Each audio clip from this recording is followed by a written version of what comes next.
After praising Allah subhanahu wa ta'ala, the glorified and exalted, and testifying to His unique oneness, and to the finality of prophethood being in Muhammad sallallahu alayhi wa alihi wa sallam, and after reminding myself anew with the taqwa of Allah, to keep conscious and dutiful to Him, and consistent in our love for Him, and submission to Him and reliance upon Him Azza wa Jal, and after welcoming my brothers and sisters anew back to the house of Allah Azza wa Jal, brothers and sisters, in the last 9 months, as discourse among Muslims has, for very good reason of course, pivoted to all things Palestine, there has been a significant hurdle that I have personally discovered, and that there seems to be a major disconnect between many Muslims and the sacred, not just the political, the sacred history of these blessed holy lands.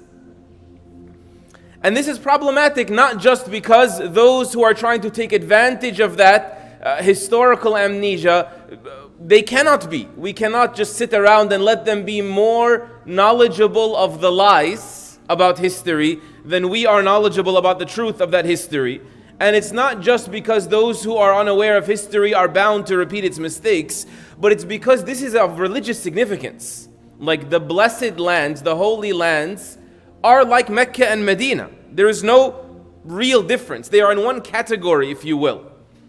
Allah Azza wa Jal, allow me to begin where we left off 2 weeks ago with Ibrahim alayhi salam. He was driven out due to his stances, and Allah says, وَنَجَّيْنَاهُ وَلُوطًا, and we saved him and his nephew Lut, إِلَى الْأَرْضِ الَّتِي بَارَكْنَا فِيهَا لِلْعَالَمِينَ, we saved them to the land that we blessed for everyone. This is a blessed land that Allah made holy and blessed for the worlds. And whenever you hear the blessed lands unqualified in the Quran, or the Muqaddas, the holy lands, unqualified, it's automatically referring to Jerusalem and its surrounding areas. That's how significant it is. But as for the history, guided by the Quran, if you will, Ibrahim alayhi salam migrated away from his people to the land of the Philistines, they called them. That's why it became known as Palestine. Interestingly, by the way, the Israelites were born, they are the grandchildren of Ibrahim alayhi salam, and we'll get to that in a minute. But not just in the Quran, even in the Bible, it mentions that Abraham came to these lands and he purchased a small plot of land, actually a cave, to bury his wife in when she died. So number one, the great-grandfather of the children of Israel is not from Palestine. He migrated to Palestine. Second of all, he didn't arrive and say, like, God gave me this land. He arrived and needed a place when his wife died. What do? He purchased a cave to give her an honorable burial, alayhi salam. Of course, as you know, Ibrahim alayhi salam, the great prophet of God, had Ismail and Ishaq. Ismail, he settled him in the lands that would become the thriving city of Mecca. And Ishaq, Isaac, settled and remained in the blessed lands of Palestine. And Ishaq had Yaqub alayhi salam. All of these great prophets of Allah. Yaqub is Israel. Very important. Many times we notice that Muslims, what do you mean? The state of Israel, the racist genocidal state of Israel, tried to appropriate the name of the Prophet of Allah, Jacob, because his other name was Israel. Even in the Quran, Allah says, إِلَّا مَا حَرَّمَ إِسْرَائِيلُ عَلَى نَفْسِهِ. Allah says that Israel would abstain from eating certain foods just out of pious caution, but these are not haram foods. So Allah would call him Israel. That's his name. It meant devout worshipper. So the state today tries to just co-opt that name to give it an honorific, to justify through that name what can never be justified of their heartless Zionist project. Alright? So in Palestine, Ibrahim had Ishaq, Ishaq had Yaqub, Yaqub is Israel, Jacob is Israel. And all of his children are the children of Israel. You hear all the time an imam on the minbar say the children of Israel or the Israelites. All that means, brothers and sisters, is that these are the children of Jacob. The children of Jacob. One of them, one of the direct children of Jacob, his name was Yusuf. So Yusuf alayhi salam is a young boy in Palestine, right? That eventually becomes a prophet. He is, of course, envied by his brothers, so betrayed by them, thrown into a well, abducted into the slave market, sold into slavery in Egypt, then framed for a crime he doesn't commit. You know all of this from the Quran. And then he's sent to the dungeons and forgotten about for years, but through the faith that the resilience the faith gave him, he finally emerges and he is appointed a position where he can become a hero. A hero, this is our first hero, if you will, for today, that not just rescues the people of Egypt from the impending famine, the drought and the food shortage that would happen, but even brought his family over from Palestine to save them from the lack of food and resources there. And so now Banu Israel are where? The Israelites, all the brothers and their father, they came to Joseph in Egypt. Now the Israelites are in Egypt. And they remained there for some generations until there arises in Egypt a pharaoh and a monster, the pharaoh of Moses, who was a butcher, who would massacre babies. And Allah Azza wa Jal caused to arise among them the great prophet Musa alayhi salam, who rescues his people by bringing them out from Egypt and the tyranny of Egypt. And then they return to where? To their former home, to Palestine, to the Holy Land, to Jerusalem. And the Quran recorded this for us, brothers and sisters, that when they got there, they said, "Inna fiha qawman jabbarina wa inna lan nadkhulaha hatta yakhruju minha." There are big, bad people there, occupiers, whoever was living there. We cannot reclaim our land. They were cowardly, and so Allah punished them. In Surah Al-Ma'idah, Allah says, فَإِنَّهَا مُحَرَّمَةٌ عَلَيْكُمْ. Because you refused to listen to Musa alayhi salam, you are no longer allowed the honor of living in these lands because of your disobedience. Allah does not play favoritism. And no believer in a God should ever believe God is unfair. And you're his favorites, you get this land or you get this virtue no matter how rebellious you are, right? The Quran and the Bible, by the way, are all in agreement about this. That it was never an unconditional promise. And so they were punished by Musa alayhi salam abandoning them. He said, "Ya Allah, I cannot be with these people anymore." And so he separated from Banu Israel and they had to wander in the desert. Can you imagine? May Allah protect us. Wander in the desert. Imagine not having directions for 40 years. Your GPS is malfunctioning. For 40 years, they were wandering this desert.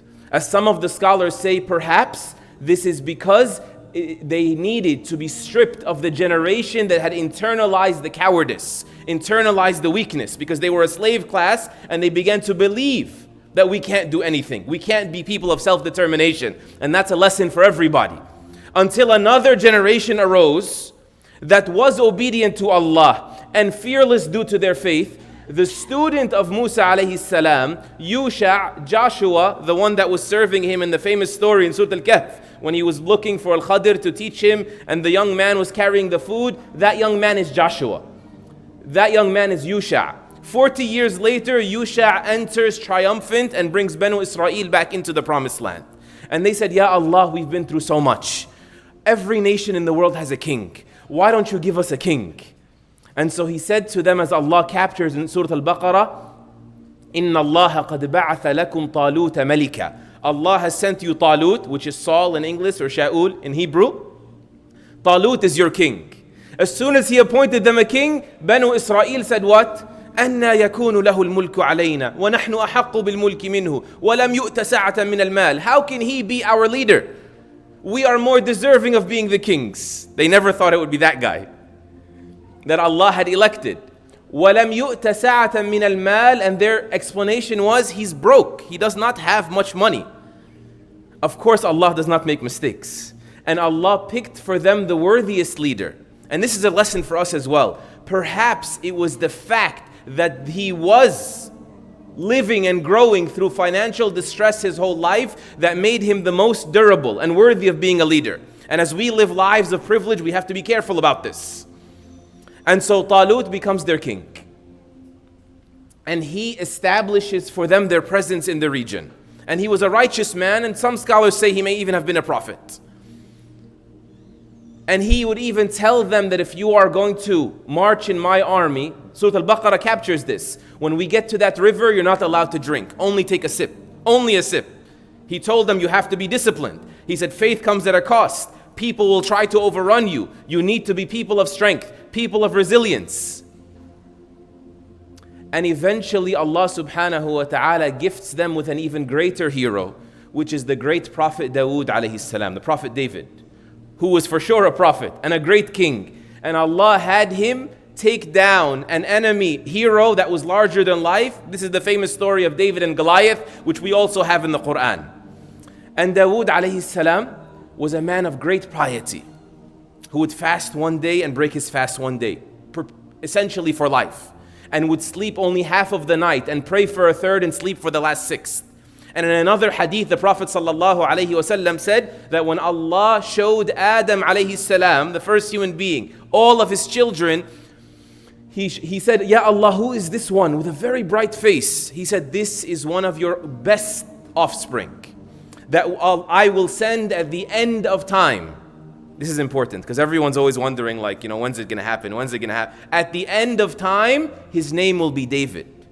So it's all relative, right? You don't sit there waiting for the story to end. You are an active part. Only Allah knows. It's not just the Prophet Muhammad sallallahu alayhi wasallam was a sign of the end times. The Prophet Dawud alayhi salam was a sign of the end times. In that hadith, he said, Oh Allah, Adam alayhi salam said, Oh Allah, how long will he live? Give him 40 years of my life. Let him live longer on this earth. And so Dawud alayhi salam lived a blessed life on this earth. And then Allah caused his son, Sulayman, Solomon, to be an even greater king for Banu Israel. And this is what the historians, by the way, and selectively the Zionists will say, it was always our kingdom. The golden age of Banu Israel, of those people, was under the leadership of Sulayman alayhi salam. And the Prophet sallallahu alayhi wasallam said how this man was given so much kingdom by Allah, not just over the people, but even influence over the animal kingdom and even the jinn kingdom. And he was of those who rebuilt Masjid Al-Aqsa, because these masajid have been around since the beginning of time. They have been prepared for humanity that was created to worship Allah. So the major houses of worship like the Kaaba and Al-Aqsa have always been here, even though they get rebuilt. So he rebuilt the Masjid Al-Aqsa. And he made dua to Allah that whomever enters it and prays 2 rak'ahs in it sincerely for Allah's pleasure, that Allah forgive for them every last sin of theirs. May we pray 2 rak'ahs in a free Masjid Al-Aqsa soon. And then Sulayman alayhi salam passes away. And when he passes away, of course, the ills of prosperity, right? This is the cycle of life. They go for power grabs and the kingdom is split in half. And that is when the children of Israel become their own religion for the most part. This is when the ethnicity became a religion. This is when the nation and the tribe became non-Muslims essentially. They fell into idol worship, they fell into paganism, they fell into sexual perversions, they fell into oppression and power grabs. And as a result, once again, Allah's promise was conditional. The empires of the world, one after another, would overtake them in the Holy Land and ravage them and rape and pillage and burn every few hundred years or decades. And then Allah Azza wa Jal sent Banu Israel the last of their heroes, which was the great prophet Isa alayhi salam, Jesus peace be upon him. He was born among Banu Israel and he was a different kind of hero. He did not have any supports and was not permitted by Allah to have worldly leverage, and yet he didn't care. Isa alayhi salam did not just push back against the political establishment, the corrupt Roman regime that was there, right? He even pushed back against the religious establishment because of the corruption of Banu Israel. And that is why you are to know it was the people of Banu Israel, the rabbis and the teachers there, that went to the Roman government and said, this man is saying he's the new emperor. He's the new guy on the block. He's about to start a revolution. And so they convinced them to execute Isa alayhi salam. But of course, we as Muslims know in the Quran, in our infallible truth, right? That is Allah's words, وَمَا قَتَلُوهُ وَمَا صَلَبُوهُ وَلَكِنْ شُبِّهَ لَهُمْ. They were not able to kill him, and they were never able to put him on the cross. They were simply put under the illusion that they did so. And about 300 years later, brothers and sisters, in about 325, the famous Roman Emperor Constantine creates what you know today as Christianity. That's why it is called the Roman Catholic religion. And then 300 years after that, around the year 572, Common Era, right? About 600 years total since Isa alayhi salam, Allah graced this world with the Prophet Muhammad sallallahu alayhi wa alihi wasallam. And before turning the Qibla to the Kaaba, Before turning it to the Kaaba till the end of time, the Prophet Muhammad sallallahu alayhi wasallam was taken on that miraculous night journey we hear about in Surah Al-Isra to Al-Masjid Al-Aqsa. You would think about it, brothers and sisters. Think, if the Kaaba is the greatest masjid on earth, why did the miracle of ascending the heavens not happen from the Kaaba? It happened through Al-Masjid Al-Aqsa. Perhaps to triple emphasize for us that his ummah sallallahu alayhi wasallam will have a relationship and a destiny intertwined with Al-Masjid Al-Aqsa until the end of time. أقول قولي هذا واستغفر الله العظيم لي ولكم.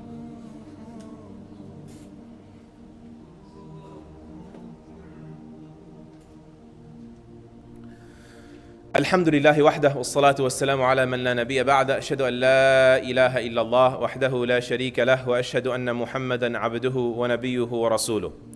And as the Prophet Muhammad sallallahu alayhi wasallam had promised that after my death you will liberate Al-Masjid Al-Aqsa, and this in fact did take place during the rule of Umar ibn al-Khattab radiyallahu anh. The place was left a dump, and historically it was never sanctified, never protected, except in the sanctuary of the true believers, in the sanctuary of the Muslims. Always historically you will notice this pattern. And he restored Al-Masjid Al-Aqsa. And the Jews and the Christians lived there essentially for 1300 years,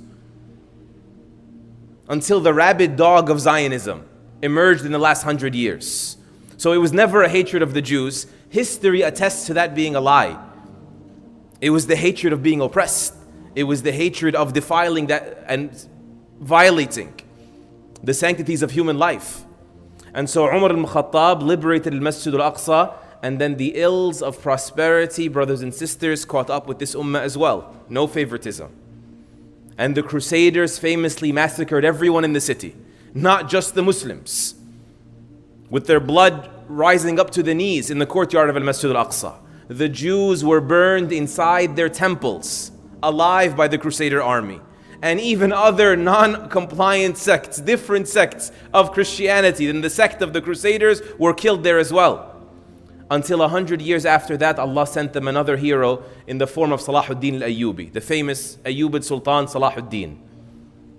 And so we spoke of Yusuf alayhi salam and his heroics, and then Musa alayhi salam and his heroics, and then Yushaq, and then Talut, and then Dawud, and then Sulayman, and then Isa alayhi salam, and then our Prophet sallallahu alayhi wasallam and Umar, and essentially Salahuddin as well.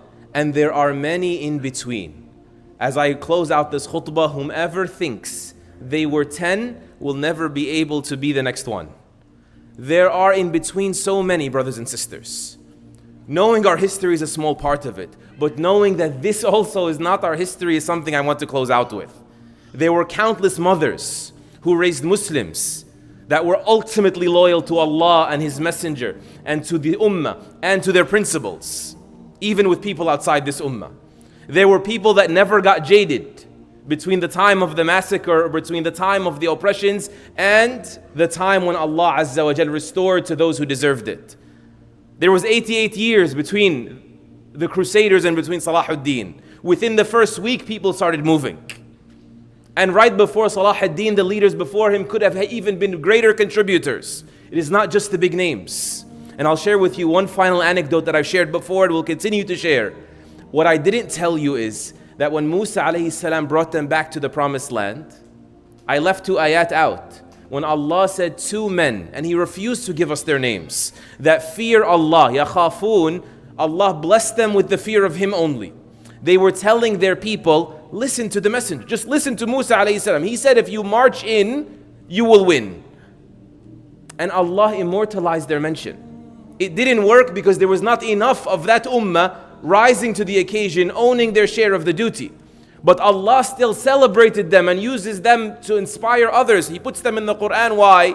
Because they said, you know what? I may not have the biggest job, the most famous job. If my job is to say, listen to the messenger, then I'll amplify the voice of the messenger. May Allah Azza wa Jal make us all messengers of the messenger sallallahu alayhi wasallam. Help us focus in our little corners of the world of wherever we can contribute. Understand the honor that is in front of us of being part of this sacred heritage. May Allah help us understand our roots and better comprehend our history and not be subject to repeating its mistakes. Allahumma ameen. Allahumma ighfir lana warhamna.